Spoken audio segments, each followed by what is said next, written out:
Bienvenue dans Pratique ton français avec des histoires. Es-tu prêt à pratiquer ton français et à devenir plus fluide? Commençons. Il était une fois un tailleur qui avait un fils. Ce fils était très petit, pas plus grand qu'un pouce, si bien que tout le monde l'appelait Poucet. Malgré sa taille, il avait un cœur vaillant. Il dit à son père, « Père, je veux partir à l'aventure. »« C'est bien, mon fils, » répondit le vieux tailleur.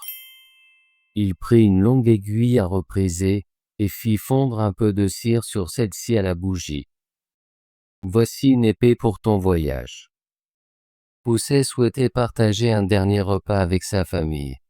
Alors il sauta dans la cuisine pour voir ce que sa mère avait préparé. C'était presque prêt, et le plat était posé sur le foyer. « Maman, qu'est-ce qu'on mange aujourd'hui ?» demanda-t-il. « Regarde par toi-même, » répondit-elle. Poucet sauta sur le foyer et jeta un œil dans le plat.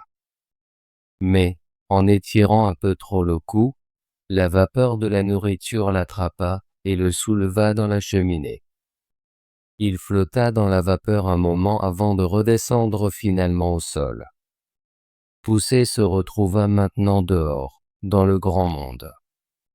Il parcourut les environs et trouva un maître pour travailler, mais la nourriture n'était pas à son goût.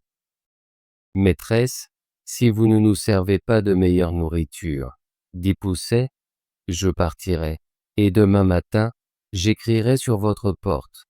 Trop de pommes de terre, pas assez de viande. Au revoir, monsieur roi des pommes de terre. Que veux-tu, petit sauterelle ?» répondit la maîtresse en colère, prenant un torchon prêt à le frapper. Mais Poucet se cacha rapidement sous un dé à coudre, jeta un coup d'œil et tira la langue. Elle souleva le dé à coudre pour l'attraper, mais il sauta dans un morceau de tissu. Pendant qu'elle le dépliait pour le trouver, il glissa dans une fente de la table. « Ah, ah, maîtresse !» appela-t-il, sortant la tête. Quand elle essaya de le frapper à nouveau, il sauta dans un tiroir. Finalement, elle réussit à l'attraper et le mit à la porte. Poucet poursuivit son chemin et entra dans une grande forêt.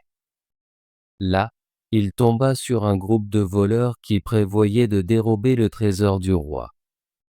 En le voyant, ils se dirent, « Un petit comme ça peut passer par un trou de serrure et nous aider à voler. » « Et, géant Goliath, » cria l'un d'eux, « viendras-tu avec nous à la salle du trésor? Tu pourras entrer et nous lancer l'argent. » Poucet réfléchit un instant et finit par accepter. Il les accompagna à la salle du trésor et chercha une fente pour se glisser. Bientôt, il en trouva une assez large pour y entrer. Juste au moment où il s'apprêtait à entrer, un garde l'aperçut et dit à l'autre, « Quelle sale araignée rempla! Je vais la tuer. »« Laisse-la tranquille, » répondit l'autre garde. « Elle ne t'a rien fait. » Poucet réussit à passer par la fente dans la salle du trésor, ouvrit une fenêtre et commença à jeter des talés aux voleurs en bas. Pendant qu'il travaillait, il entendit le roi venir vérifier le trésor. Vite, il trouva un endroit où se cachèrent. Le roi remarqua que des talais avaient disparu, mais il ne comprit pas comment ils avaient été pris puisque les serrures étaient intactes et que tout semblait sécurisé. Il s'en alla en disant aux gardes de rester vigilants, car quelqu'un était en train de voler.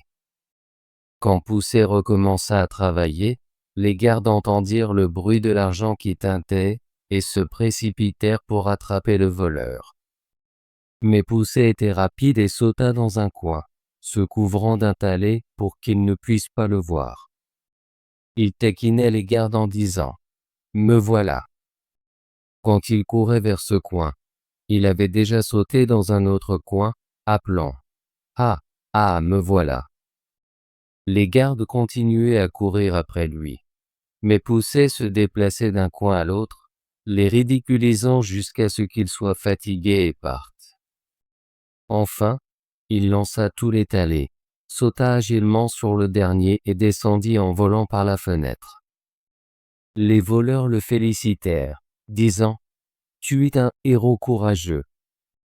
Veux-tu devenir notre chef ?» Mais Poucet refusa.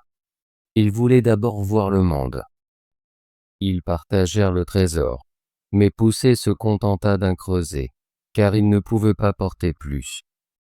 Après cela, il remit son épée, dit au revoir au voleur et poursuivit son chemin. Il travailla pour plusieurs maîtres, mais cela ne lui plaisait pas. Alors il finit par être serviteur dans une auberge. Les servantes ne pouvaient pas le supporter, car ils voyaient tout ce qu'elle faisait sans qu'elle ne s'en aperçoive. Et ils disaient au propriétaire ce qu'elle prenait dans les assiettes et volait dans la cave. Les servantes dirent « Attends un peu, nous allons nous venger. » Elles planifièrent de le piéger. Bientôt, alors qu'une des servantes coupait de l'herbe dans le jardin, elle vit Poucet sauter et se faufiler parmi les plantes. Elle le tondit rapidement avec l'herbe, l'enveloppa dans un tissu et le jeta discrètement aux vaches. Une grosse vache noire l'avalait sans le blesser. Mais à l'intérieur de la vache, c'était sombre et inconfortable. Lorsque la vache était traitée, Poucet cria « Strip, strap, strul, le seau sera-t-il bientôt plein ?» Mais le bruit de la traite était trop fort pour que quiconque l'entende. Plus tard, le propriétaire de la maison entra dans la grange et dit « Cette vache sera tuée demain. » Poucet eut peur et cria « Laissez-moi sortir d'abord. Je suis coincé ici. » Le propriétaire l'entendit mais ne savait pas d'où venait la voix. « Où es-tu » demanda-t-il. « Dans la noire, » répondit Poucet, mais le propriétaire ne comprit pas et s'en alla. Le lendemain matin, la vache fut tuée. Heureusement, Poucet ne fut pas blessé lors de la découpe. Il se retrouva dans la viande à saucisse. Lorsque le boucher commença à travailler, il cria « Ne coupe pas trop profond, ne coupe pas trop profond, je suis ici. » Mais personne ne l'entendit à cause du bruit.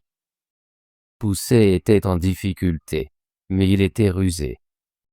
Il sauta juste à temps pour éviter d'être blessé et s'échappa sain et sauf. Cependant, il ne put pas s'enfuir complètement. Il fut coincé dans un boudin noir avec des morceaux de lard. C'était exigu à l'intérieur, et il fut suspendu dans la cheminée pour être fumé. Le temps passa lentement alors qu'il attendait. Finalement, en hiver, il fut descendu à nouveau car le boudin noir fut servi à un invité. Pendant que l'hôtesse le tranchait, il fit attention à ne pas dépasser la tête trop loin pour éviter d'être coupé. Puis il vit sa chance, se fraya un chemin et sauta. Poucet ne voulait pas rester dans un endroit où il avait eu tant de malheur. Alors il reprit son voyage. Mais sa liberté ne dura pas longtemps. En marchant dans la campagne, un renard l'attrapa par erreur. « Hé, monsieur renard !» cria Poucet, « je suis coincé dans ta gorge. Laisse-moi sortir. » « Tu as raison, » dit le renard. « Tu ne vaux pas grand-chose pour moi, mais si tu me promets les poules de la cour de ton père, je te laisserai partir. »« Bien sûr, » répondit Poucet. « Tu peux avoir tous les coqs et les poules. Je te le promets. » Le renard le laissa alors partir et l'emmena chez lui. Lorsque son père revit son cher fils, il donna joyeusement au renard toutes les poules qu'il avait. « J'apporte aussi un joli peu d'argent, » dit Poucet en donnant à son père le creuset qu'il avait gagné au cours de ses voyages. « Mais pourquoi le renard a-t-il pris les pauvres poules à manger ? Oh, espèce de bécasse, ton père aime sûrement son enfant beaucoup plus que les poules de la cour. » Bravo! Veux-tu pratiquer ton français et devenir plus fluide? Abonne-toi et active la cloche de notification pour ne manquer aucune de nos histoires françaises gratuites. À bientôt dans la prochaine vidéo.